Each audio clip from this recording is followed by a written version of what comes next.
सहकार सप्ताहानिमित्त आकाशवाणी अकोला केंद्र सादर करीत आहे समन्वित कार्यक्रम भारत सहकाराची भूमी. कार्यक्रमाचं लेखन केलं आहे निशा औतकार यांनी. निवेदन आणि निर्मिती सहाय्य समीर शिरवळकर यांचं.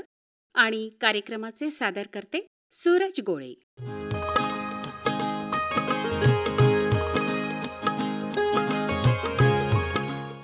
जगभरातील 30 लाख सहकारी संस्थांपैकी 9 लाख सहकारी संस्था भारतामध्ये असून देशातील 91% गावं सहकारी संस्थांशी जोडली गेली आहेत.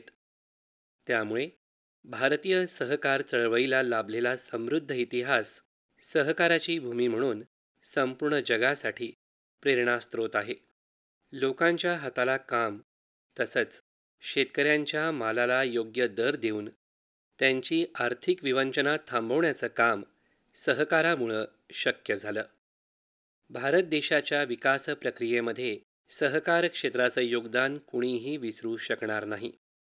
त्यामुळेच 6 जुलै 2021 रोजी सहकार से समृद्धी हे ब्रीद घेऊन भारतात स्वतंत्र सहकार मंत्रालयाची स्थापना करून सहकार चळवळीला नवी गती आणि चिरकालीन अस्तित्व प्राप्त झालं आहे.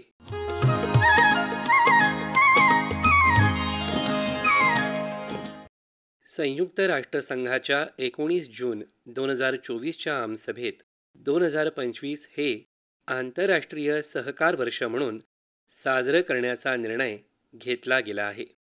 भारतात सहकारी संस्था हा शब्द 1905 मध्ये कर्नाटकातील गदग जिल्ह्यात नोंदणीकृत झालेल्या कृषी पतसहकारी संस्थेच्या माध्यमातून वापरला गेला. ही संस्था 1904च्या सहकारी संस्था कायद्याअंतर्गत स्थापन झालेली देशातील पहिली संस्था होती. देशात 1905 पासून सुरू झालेली सहकार चळवळ आज अमूल, कृभको, इफको, लिज्जत पापड अशा यशस्वी मॉडेलसह जगासमोर एक प्रेरणादायी उदाहरण म्हणून उभी आहे.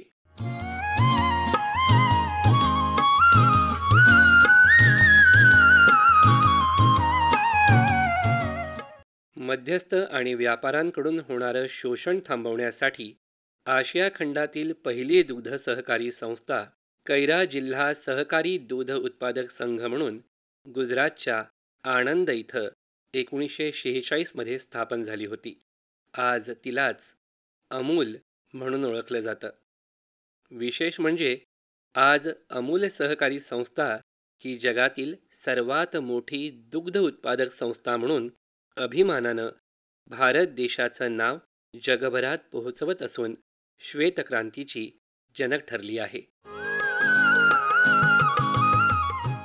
19व्या शतकामध्ये भारतात सहकार चळवळीचा उदय झाला. ब्रिटिश सरकारनं शेतकऱ्यांना स्वस्त दरानं कर्जपुरवठा करणं या उद्देशाने भारतात सहकारी चळवळ सुरू केली. सन 1904 साली सहकारी संस्थांचा पहिला कायदा झाला.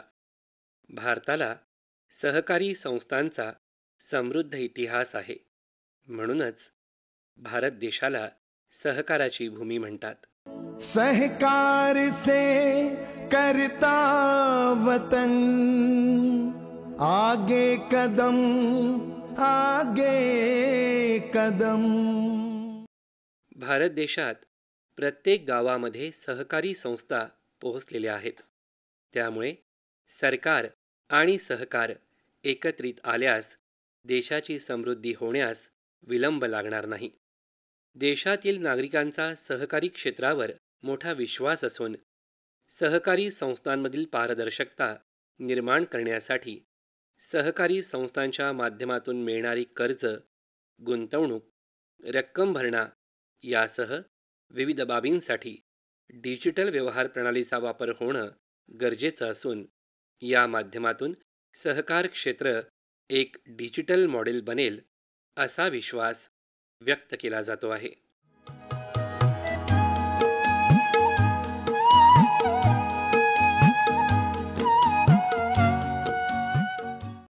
केंद्र सरकारनं 2028 पर्यंत भारताची $5 ट्रिलियन अर्थव्यवस्था करण्याचं उद्दिष्ट समोर ठेवलं आहे आणि त्यासाठी सरकारची सर्व मंत्रालये कृतिशील प्रयत्न करत आहे. या उद्दिष्टपूर्तीसाठी सहकार क्षेत्राचा विकास अत्यंत गरजेचा आहे. सहकार क्षेत्र कृषी क्षेत्राचा कणा आहे. त्यामुळेच शेती आणि शेतकरी वर्ग समृद्ध होत आहे.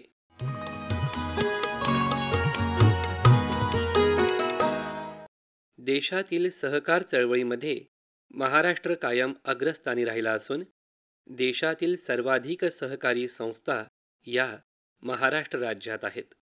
महाराष्ट्रातील सहकार चळवळीचा इतिहास सुवर्णाक्षरी असल्याची जाणीव आपल्याला इतिहासाची पानं चाळताना नक्कीच होईल.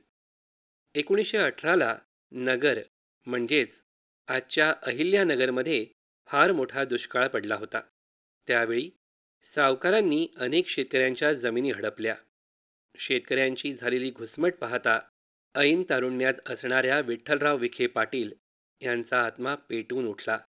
शेतकऱ्यांसाठी आपण काहीतरी केलं पाहिजे ही खूणगाठ मनाशी बांधून विठ्ठलराव विखे पाटील यांनी 23 जानेवारी 1923 नगर जिल्ह्यामध्ये लोणी बुद्रुक सहकारी पतपेढीची स्थापना केली.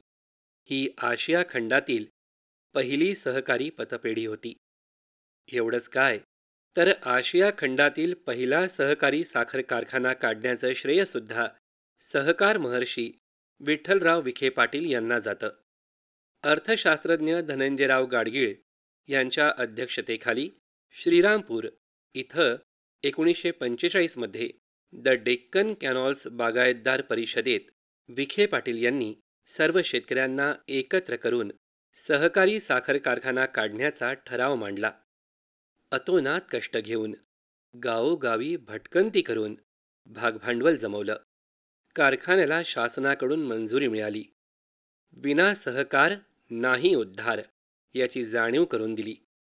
त्यामुळेच प्रवरानगर इथं शेतकऱ्यांच्या पहिल्या प्रवरा सहकारी कारखान्याची 31 डिसेंबर 1950 या दिवशी स्थापना झाली आणि साखर उत्पादन सुरू झालं.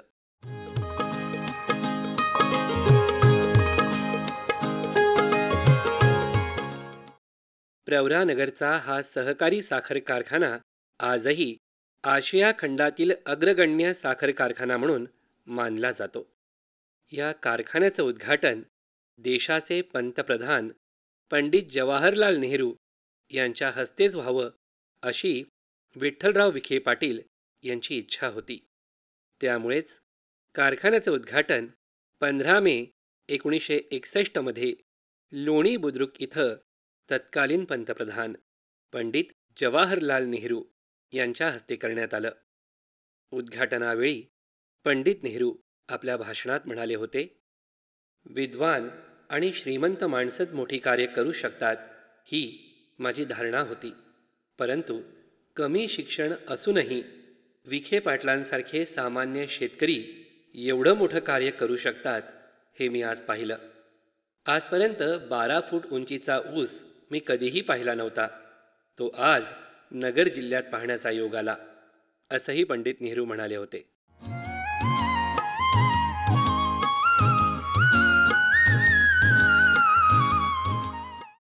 सहकारी संस्था या मखाना उत्पादन, प्रक्रिया आणि विपणनामध्ये महत्त्वाची भूमिका बजावू शकतात हा उद्देश डोळ्यासमोर ठेवून बिहार सरकार मखाना उत्पादकांसाठी सहकारी संस्था स्थापन करण्यासाठी प्रयत्नशील आहे.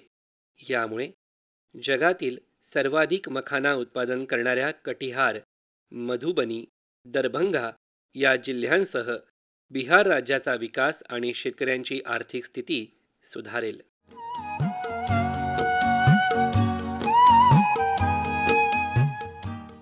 तुम्हाला माहिती आहे का, भारतात असणाऱ्या 8 लाख सहकारी संस्थांपैकी एकट्या महाराष्ट्रात 2,18,000 सहकारी संस्था आहेत. त्यामुळे महाराष्ट्र हे भारतीय सहकार चळवळीतील विकसित राज्य ठरलं आहे. महाराष्ट्रात क्वचितच एखादं खेडेगाव असेल ज्याला सहकारी चळवळीचा स्पर्श झाला नाही. सहकारी चळवळीचं यश हे सहकारी संस्थांच्या संख्यात्मक वाढीपेक्षा सभासदांच्या नैतिकतेवर अधिक अवलंबून असतं, असं महात्मा गांधी म्हणाले होते. त्यामुळेच साखर उत्पादनात महाराष्ट्राने जागतिक स्तरावर ब्राझीलनंतर दुसरा तर देशात पहिल्या क्रमांकाचा विक्रम केला.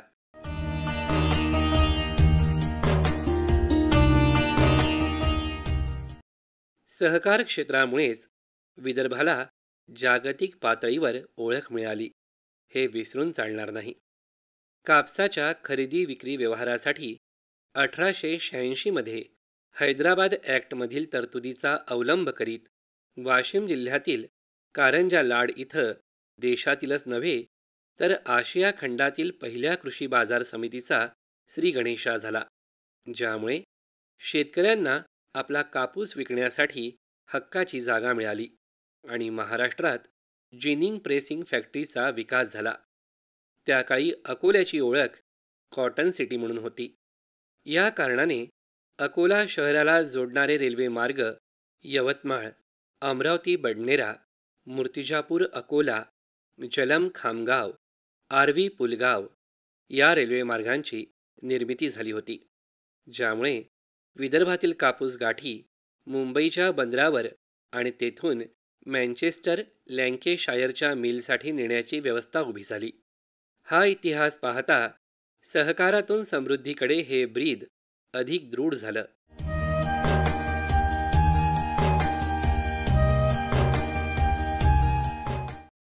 शेतकऱ्यांसाठी पतपुरवठा करणाऱ्या महत्त्वाच्या संस्था म्हणून महाराष्ट्रातील जिल्हा मध्यवर्ती सहकारी संस्था आणि गावोगावी असणाऱ्या विविध कार्यकारी सहकारी संस्थांची भूमिका महत्त्वपूर्ण ठरते. सहकार क्षेत्र समृद्ध करण्यामध्ये अकोला जिल्ह्याचा उल्लेख अग्रस्थानी राहिला आहे. अकोल्यात 1908 मध्ये सुरू झालेली दी अकोला जिल्हा मध्यवर्ती सहकारी बँक ही महाराष्ट्रातीलच नव्हे तर संपूर्ण देशातील पहिली जिल्हा सहकारी बँक होय. या बँकेचे आरंभीचे नाव the Akola central urban bank Akola असं होतं. 1908 साली अकोला जिल्ह्यात ज्या 13 सहकारी संस्था होत्या त्यांना स्थानिक सावकारांकडून कर्ज घ्यावं लागत असे. संस्थेचं कार्य जसं जसं वाढू लागलं तेव्हा पैशाची गरज भासू लागली. त्यामुळे एखादी केंद्रीय पेढी असावी या विचारानं अकोला जिल्ह्यात कॉपरेटिव्ह सेंट्रल बँकेचा उदय झाला.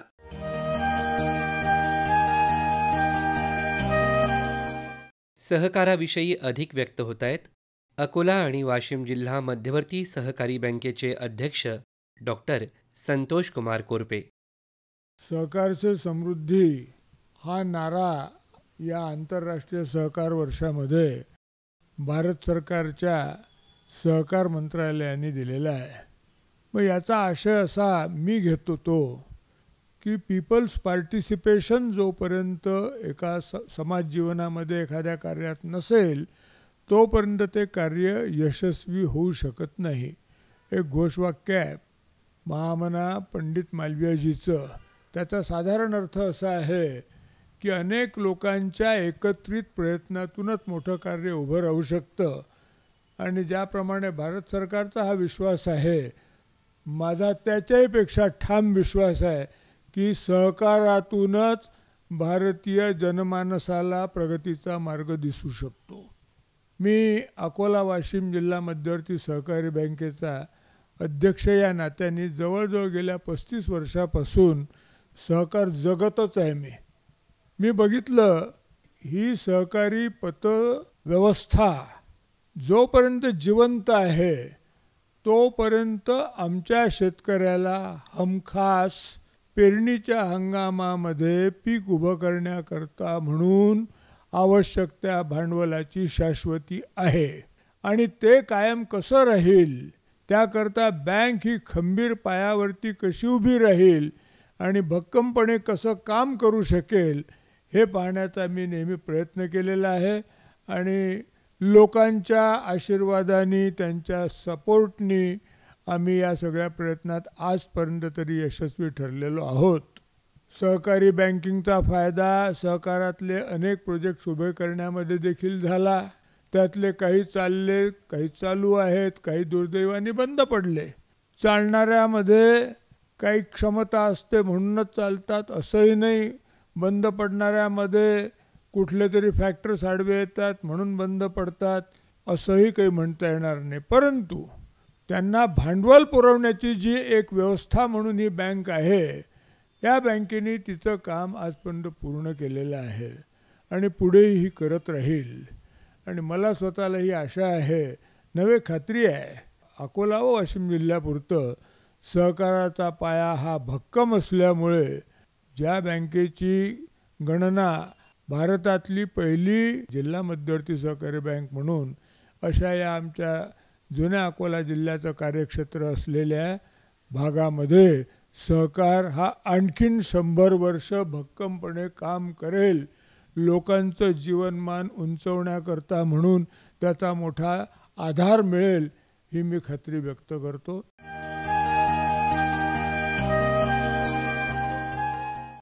ग्रामीण समाज रचनेमध्ये आज सहकार जीवनाचा अविभाज्य घटक बनला आहे. सहकारी क्षेत्राच्या विकासामुळे ग्रामीण भागात कृषी मालावर आधारित नवीन उद्योग स्थापन झाले. दुग्ध व्यवसाय, साखर उद्योग, तेलगिरण्या, प्रक्रिया उद्योग तसंच सुधारित बी बियाणे, प्रगत तंत्रज्ञान, रासायनिक खतं, पाणी पुरवठा, पीक संरक्षण इत्यादी सुविधांमुळे शेती उत्पादनात वाढ होऊन पिकांचे सरासरी उत्पादन वाढणे आणि यामुळे राष्ट्र विकासाला चालना मिळाली आहे. सहकारामुळे शेतकऱ्यांना एक विश्वास निर्माण झाला आहे. शेतकरी मोठ्या प्रमाणात आपला शेतमाल कृषी उत्पन्न बाजार समितीमध्ये विक्रीसाठी घेऊन येतात. कपाशीची विदर्भातील पंढरी अशी ओळख असणाऱ्या अकोट कृषी उत्पन्न बाजार समितीमध्ये आजही अकोला, बुलढाणा, वाशिम, अमरावतीसह मध्य प्रदेशातून शेतकरी कृषी माल विक्रीसाठी घेऊन येतात. याबद्दल अकोट कृषी उत्पन्न बाजार समितीचे सभापती प्रशांत पाचाडे सांगतात. वराड, सोन्याची कराळ एक म्हण प्रचलित असणाऱ्या विदर्भातील अकोट येथे स्वातंत्र्यपूर्व काळात स्थापन झालेली अकोट कृषी उत्पन्न बाजार समिती विदर्भात कपाशीची पंढरी म्हणून ओळखल्या जात असून शेतकऱ्यांना केंद्रस्थानी ठेवून बाजार समितीच्या वतीने नेहमी कार्य केले जाते.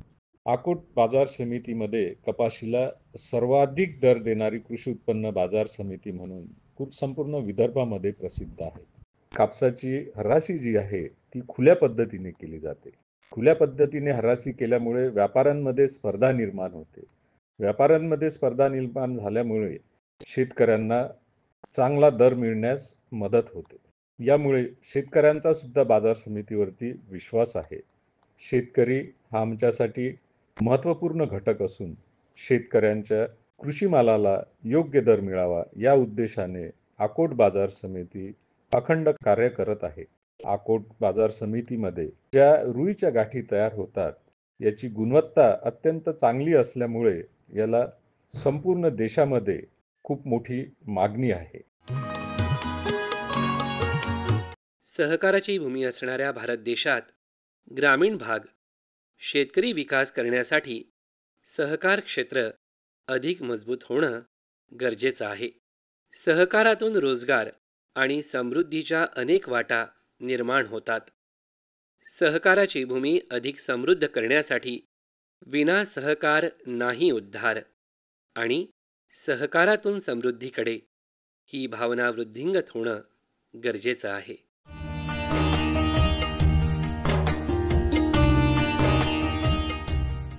श्रोतेहो, आत्ताच आपण सहकार सप्ताहानिमित्त समन्वित कार्यक्रम ऐकलात. भारत सहकाराची भूमी कार्यक्रमाचं लेखन केलं होतं निशा औतकार यांनी. निवेदन आणि निर्मिती सहाय्य समीर शिरवळकर यांचं. कार्यक्रमाचे सादरकर्ते होते सूरज गोळे आणि ही आकाशवाणी अकोला केंद्राची निर्मिती होती.